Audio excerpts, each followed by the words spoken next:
इंदौर संभाग के ग्रामीण क्षेत्रों में अवैध रूप से गांजे की खेती करने वालों पर नकेल कसने के लिए यहां पर ग्रामीण आईजी अनुराग सिंह के द्वारा विशेष टीम का गठन किया गया है, जो कि खेतों में विशेष निगरानी बनाए हुए हैं। और इसी के तहत पिछले दिनों यहां पर कई स्थानों पर कार्रवाई करते हुए भारी मात्रा में गांजे के पेड़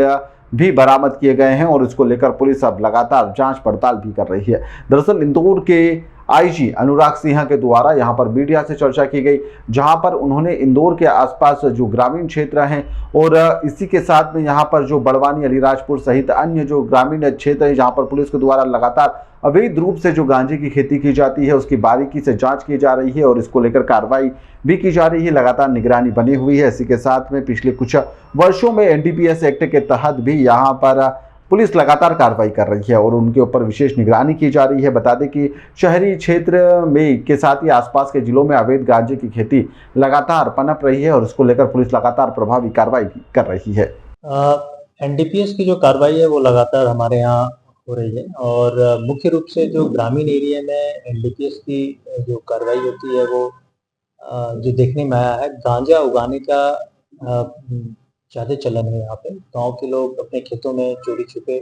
गांजे के पौधे को लगाते हैं और उसके बाद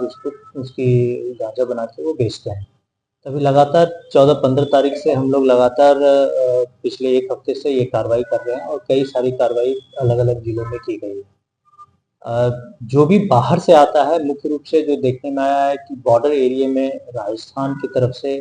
गांजा और इस तरह से साइकोट्रोपिक सब्सटेंसेस आने की सूचना रहती है, तो इसमें हम लोगों ने कई सारे लोगों को पकड़ा है, कई अपराधियों को पकड़ा है और लगातार हम इस तरह से भी कार्रवाई कर रहे हैं कि पुराने इस प्रकार के जो अपराधी हैं, आरोपी हैं, जो इसको कह सकते हैं कि हैबिचुअल ऑफेंडर हैं एनडीपीएस के मामले में, उनका वेयर अबाउट्स निकाल रहे हैं, वो क्या कर रहे हैं, क्या वो फिर से इस तरह के अपराधों में लिप्त हैं, उनकी जानकारी एकत्रित करते हैं और जैसे अगर हमें पता चलता है कि ये फिर से वो उस तरह की कार्रवाई कर रहे हैं, तो हम इंट बेस्ड जो आसूचना संकलन करके हम उस पर कार्रवाई भी कर रहे हैं। दूसरी कार्रवाई जो मुख्य रूप से होती है कि पीने वाले लोग जो होते हैं, जो पीने वाले लोग हैं, वो छोटी-छोटी पुड़िया लेके पीते हैं, उनसे भी पूछताछ कर रहे हैं कि ये कहाँ से, किस तरफ से, किस रास्ते से और कौन इसके सप्लायर है, उन पे भी कार्रवाई हो रही है। तो पिछले एक हफ्ते से हम लोग लगातार एनडीपीएस की कार्रवाई कर रहे हैं। इसके अलावा अलग-अलग पुलिस की जो कार्रवाइयाँ हैं, उस पे भी हम लोग ध्यान दे रहे हैं। जैसे हथियार से रिलेटेड है, तो हमारे यहाँ सिकली घरों के जो अपराधी हैं, पुराने अपराधी हैं, कई लोगों को जो काफ़ी दिनों से भागे हुए थे, उसको हमने पकड़ने में हमने सफलता पाई है और लगातार उसमें भी कार्रवाई चल रही है।